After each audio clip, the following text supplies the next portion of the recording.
lot of people are really concerned with new patients. Dentists often put too much attention on that, and they might have 60 new patients a month, and they have a huge leak on the other side, which is just letting them walk out the door. So new patients in and of itself doesn't mean anything if you can't maximize your opportunities when they come in the chair. AI will be smart enough to actually create a profile of this patient, a psychological buying profile. This patient who has shown an indication that a front tooth being discolored bothers them is probably going to be an aesthetically oriented patient. This is a patient I could then upsell and maybe talk about whitening, or talk about composite bonding, or talk about veneers. I go from an aesthetic angle. Dentists have to start thinking of themselves as a business that markets. Welcome back, everyone, to another episode of the Dental Truth Project. Before we jump into our episode today, I'm going to toss this over to Ken for our Ask Ken segment. All right. Thank you, Dallin. Excited for our guest today. You'll get to meet her shortly.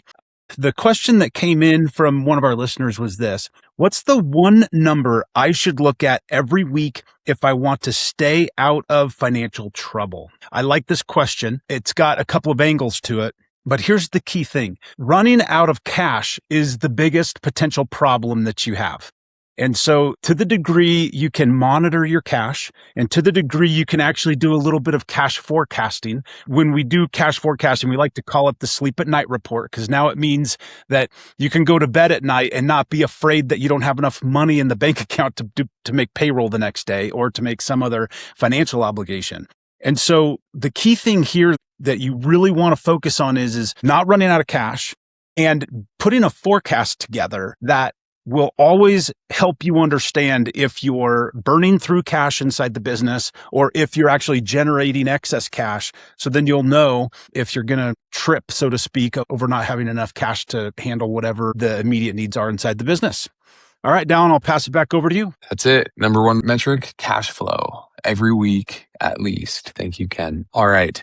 I am very excited to introduce our guest today. We have Dr. Vinni Singh with us. And the one thing that I'll say about her before letting her introduce herself is Dr. Vinni comes in this really unique position where not only is she a practicing dentist, so she still has days in the chair, but she is also building a software company specifically for dentists. So she is the user of her own SaaS product, which gives her kind of a unique perspective into both sides of that coin. So I'll let her finish introducing herself. And Vinni, after you've done that, go ahead and jump straight into the truth that you want to share with our listeners today. Great. Well, thank you, first of all, for having me. I am Vinni Singh. I am a practicing dentist, as you mentioned. I am also the founder and CEO of DentScribe. This is a dental AI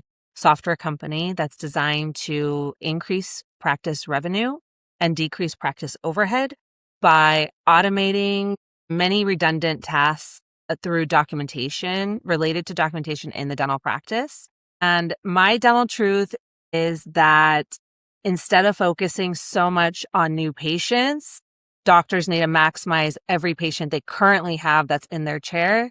And I promise you, there are opportunities that are not being maximized and they're hiding in plain sight in your clinical notes. Oh, this is fantastic. Can I ask the first question here? Absolutely. All right, yeah. So Dr. Vinni, I love what you talked about where it's, work with what you already have versus go and try to find the shiny thing and work on that.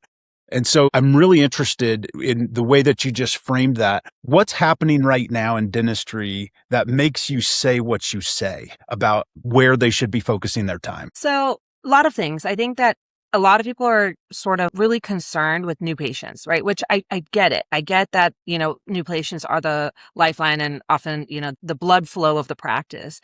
But that dentists often put too much attention on that. And they might have 60 new patients a month and they have a huge leak on the other side, which is just letting them walk out the door. So new patients in and of itself doesn't mean anything if you can't maximize your opportunities when they come in the chair. And so that's what I mean is that doctors will often complain about overhead and payroll and, I don't have good staff and all this stuff. And this is where AI has really come in, is to help with those things so that you can now maximize your team to then provide better care be their chair side, have deeper conversations with patients. You're not having to hire somebody to stand there and type things into the chart. Everything you talk about and mention, so much as mention, can be in the notes, and AI can then resurface those as opportunities and say, hey, we're going to nudge you on this thing you mentioned or the patient mentioned. Do you want to bring this up again? And so that's what DentScribe does in a nutshell, is relieve the practice of this pressure.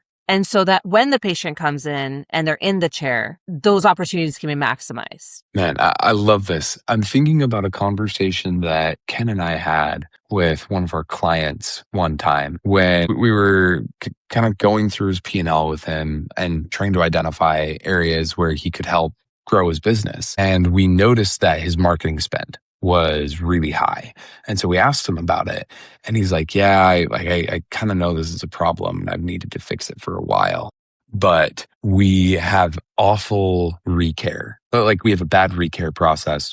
We're not bringing our patients back in every 6 months. And instead of building out that recare process, I've just been continuing to funnel money into marketing because that's what's keeping the production for the office up. Like if I stopped putting money into marketing, then we would start losing money because 90% of the patients that we see every day are new patients. And I could kind of see where he's coming from, but at the same time, that's not sustainable. The way I see it, that very first appointment that you have with the patient is the most expensive one that you will ever have. It is the highest overhead that you will ever have because you had to pay so much to get them there. And then once they're actually there and they're in your system of record and you know who they are and you have a relationship with them, then every visit you have thereafter is way, way, way more profitable because they're already in that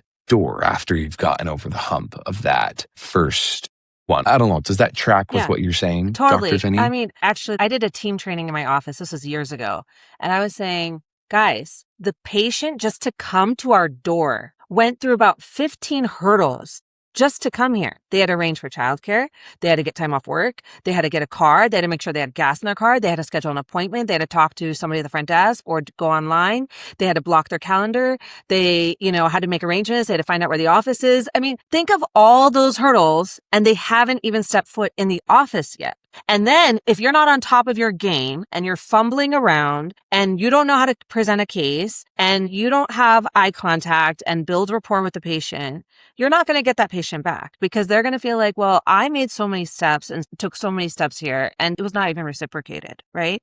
And I think of dentistry as a service industry. And as, and we talk about healthcare and sure it is, but dentistry is a unique business in that we have return clients or patients, right?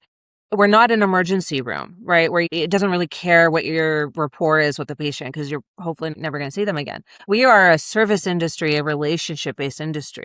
So if you can't build that relationship by using tools and technology to make yourself more efficient so that you can sit there and have a 30-minute one-on-one, look the patient in the eyes, have an in-depth conversation, have an opportunity to diagnose. If you're on roller skates and you're running between patients, what is the patient going to think about you, right? And what service you're providing, right? No one likes to eat at the restaurant while they're running on roller skates. Why would you feel that way that's acceptable for your dental office? I don't know. My kids like to see the people with the food trying to make their way through, but we'll just set that one aside for a second. But what I was thinking about as you were just talking about that is there's so much value that you can capture when you're having the conversation, right? And how many times do you walk away from that patient and forget to put something in those notes? And then all of a sudden you're like, when they come back, the patient is probably going to remember way better than you're going to remember what you said and what you were going to follow up on or what things needed to be done. So I'm curious, Dr. Vinny, like, how do you think about that and how do you organize it so that it's just as efficient as possible and brings the best outcome for the patient? Yeah. So exactly what you mentioned is that the patient's going to remember their own situation. The doctor just saw 100 patients, doesn't remember. And so they don't remember by the end of the day, let alone, later, 6 months later. So this is where AI comes in, right? This is where we are with AI. If you've ever been to a physician recently in the last couple of years, they're all using a scribe. And, every major healthcare system uses scribes now. And so we're like, well, why doesn't dentistry have this? And so we essentially try to bring it to dentistry. And we've been successfully in offices now. We're live, we have users, and we're growing, which is really exciting. But even more so a scribe gets the notes in, but then how do you actually get the notes out? Because your notes are only as good as your analysis of that. And as financial people, you probably realize this. You can write, keep books, but if you never actually analyze your books, then what are you learning? Right? So it's the same thing with our chart notes. If I never go back and actually read my notes and I'm just like, okay, they're on a 6-month recall. Oh, there was no treatment. What about all those sort of observations I made or the side conversations or patient mentioning something almost in passing? Now those also become an opportunity. And this will happen, especially with new doctors where they're like, I notice crowding and wear and tear, but I don't know what to do with it because I didn't learn this in dental school. The fact that they just mentioned it, right, will be in the notes that this was an observation. And maybe in 6 months at recall, they've meanwhile taken CE. They know what to do now. That will then nudge them. Hey, you mentioned wear and tear. Do you want to do something about this? And the AI will then nudge the doctor and the doctor says, yes, I do want to do something about this now because I know what to do with it. Right. And if it was never documented before, then it can never be extracted later. Right. So your content and what your opportunities are only as good as your notes. And so that was really the basis of my whole truth, was having good notes is the foundation for a successful practice. Well, and I'm going to go to a tangent really quick, and then I know Dallin's got something to say here too. But what fascinates me the most about what you just said is that the way that you're using the AI, it's actually helping to train the new associates. I had never thought about it in that context, but that's exactly what you just described. So if I'm a doctor and I have a lot of new associates, the type of product that you're talking about that you're building and that you're developing, it's almost mandatory. And because it's going to help you get your associates, it's going to help you get them trained up faster and being more productive and more helpful to the patient. I'm going to go one step further because I think it will blow your mind. So one step further is, let's say the patient comes in and says, Doc, I don't like this stain on my front tooth, right? And the AI will be smart enough to actually create a profile of this patient, a psychological buying profile. And we've created buckets. And this patient who has shown an indication that a front tooth being discolored bothers them is probably going to be an aesthetically oriented patient. This is a patient I could then upsell and maybe talk about whitening or talk about composite bonding or talk about veneers. Or if I talk about Invisalign or some other clear aligners, I go from an aesthetic angle. Then this now patient, this actually follows what's called DISC profiles, which is very common in psychology training for sales. But most dentists don't know about DISC profiling. So we've created it for what dentistry understands. So sort of your highest, most elective oriented patient would be like someone who's interested in aesthetics. And then that gets sort of tagged to their profile. And when the patient walks to the treatment coordinator now sees that profile and can see those previous nudges the doctor had and be like, hey, doctor had mentioned to you about getting a night guard. And, that's going to protect your teeth. That's going to, keep those from chipping more. And so they see the profile and they're like, this patient will go for it if I angle it from an aesthetic sort of viewpoint, right? And versus a similar patient that would say, hey, doc, tell me, I'm really interested in just my teeth. I want my teeth to last my whole life. I don't want to keep seeing you.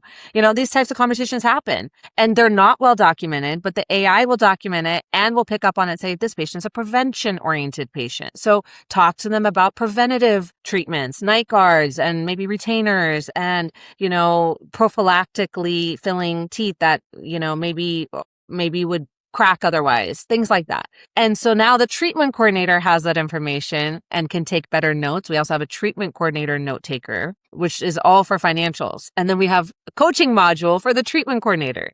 So did the treatment coordinator build rapport with the patient? Did they talk about financing? Did they offer alternatives to treatment or treatment sort of modification to the schedule? Did they address any hurdles they have to scheduling? Like I can only do afternoon appointments or I can only do, midday or whatever. So we have a treatment coordinator module as well, which is really aim to help the treatment coordinators who are not typically salespeople. They are typically dental assistants kind of growing up the ranks, or hygienists who don't want to be clinical. They're not traditional salespeople that end up as treatment coordinators. Yeah, man, I love so many things about that.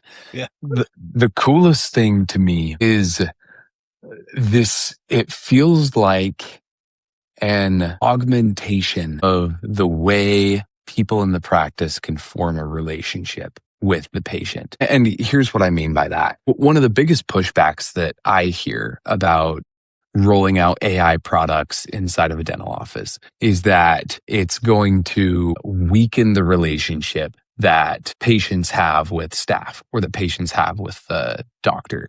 So like, for example, if I'm going to put an AI receptionist into my dental office, it's like, oh no, the patients will rebel because they're not talking to Susie in the front office. And like, that's really important. But what you're talking about here is the patient coming in and having a fantastic experience, because not only is the doctor like presenting treatment to them in a way that makes sense to them and that fits with their worldview, but it's also like it's extending the memory of the doctor and the staff in a way that is just really difficult to do without software automating it. And I love what Ken said about like the patient remembers that conversation with the dentist, the dentist doesn't. That's 100% me. Like the last time that I was in to see the dentist, he was like I noticed the shape of your mouth, like the roof of your mouth is a little higher than it should be, and the top of your mouth is a little narrower than it should be. And I'm like, oh my gosh, like I never realized that, but I think he's right. And like that explains problems that I've had with breathing. And I think about that. And then the next time that I go in, he has absolutely no idea that he told me that last time. And it's been like this big revelation for me. And I go back in and he has no clue. But if I were to go back in and he were to say like, oh yeah, I remember last time, like we talked about the roof of your mouth, like maybe there's a treatment for that, then I'd be like, oh my gosh, he remembers. And like, I've thought about that and he cares. And like, yeah, absolutely. Whatever treatment that you have for me that's going to do something, let's do it. And it creates so much better of a relationship. The relationship is improved instead of worsened because of the AI product. Absolutely. And two things I'll say on that. One is patients, if we follow the models of large companies, right? You're thinking about people that, any large public company, they keep hitting their customers via email, via campaigns. Why? Because the typical buying psychology of an average consumer is they need to see something 6 times before they buy, or before they're like, or that you're so embedded as a brand in their mind that when I think of shoes, I'm going to buy Nike because I keep seeing them everywhere, right? So the point is, we don't think of our patients, dentists don't think of themselves as marketers at all. Right? They're like, I'm going to put a sign on the door. If you need dentistry, you come to me. But dentists have to start thinking of themselves as a business that markets. And in traditional marketing sense, you have to hit up your customers and show your brand 6 times. Now, if in your case, that dentist had remembered or had brought it up and say, hey, Dallin, did you put in any thought into our last conversation? And you'd be like, absolutely, I have been. I can't sleep, right? Both literally and figuratively, right? I can't. So, and then the doctor's like, okay, great. Well, we have introduced MARPI technology in our office or whatever. I mean, whatever the technology is, you're going to be a lot more keen to go for that treatment because A, you had time to think about it. Now it's the second time that this conversation has been brought up to you. Maybe the treatment coordinator on the way out is going to bring it up to you. Oh, and by the way, we're going to kick you out a personalized letter detailing everything we just talked about as well. So you're going to go home and get something from us. And this is all through DentScribe. So meaning that we have designed it to have these, instead of having 6 points of communication with you over the course of 6, what's every recall? Like, oh my gosh, 6 times, that'll be like what, 3 years? 3 years, yeah. Yeah. Instead of taking 3 years to get you to say yes, I'm now going to hit you up like 4 times today, right? At various points. And, one time when you go home as well. So we're shortening that cycle so that you are ready to buy by the next time I see you. I think it's brilliant. I love it. Absolutely love it. Well, as we start to wrap up here, do you have any final concluding thoughts? that you want to share with our listeners? Yeah, I mean, I think that AI, this like all the buzz. If you saw any commencement speech this year, it's like my thing in June. I love watching commencement speeches at colleges and stuff, and a lot of them got booed because they started talking about AI. And I think that AI, like hopefully we've discussed today, it can be incredibly powerful and incredibly useful and make you really efficient, make you look good, do so many of your tasks. But it really goes back to sort of our core value, which is increase your revenue, decrease the sales cycle, decrease that time it takes for patients to say yes, and decrease your overhead. You're not spending as much time in the office. You may not even have to hire when you thought you'd have to hire an additional person, because now AI is doing a lot of those things for you. So you may have multiple AI agents. You might have an AI receptionist. You might have AI documentation suite. You might have AI through your scanner or through your other radiographic software. And that's fine. They're AI agents, essentially little guys, little AI bots doing a bunch of different tasks. I think the faster and more readily that we embrace it, the better off as an industry we're going to be, and we'll be more resilient. But if we continue to sort of resist and say, no, my old ways are okay, I'm okay this way, unfortunately, I think those doctors will get phased out. And the new generation, people are graduating dental school using AI, right? So I think as an industry have to get with this program that it's happening. And the sooner we understand that and embrace that, I think the better off we'll be. Love it. Could not agree more. Well, thank you very much for coming on, Dr. Vinni. We are grateful that you shared your insight and your truth with us today. And to all of our listeners out there, thanks for listening to the episode, and we hope to see you next time. Bye, everyone.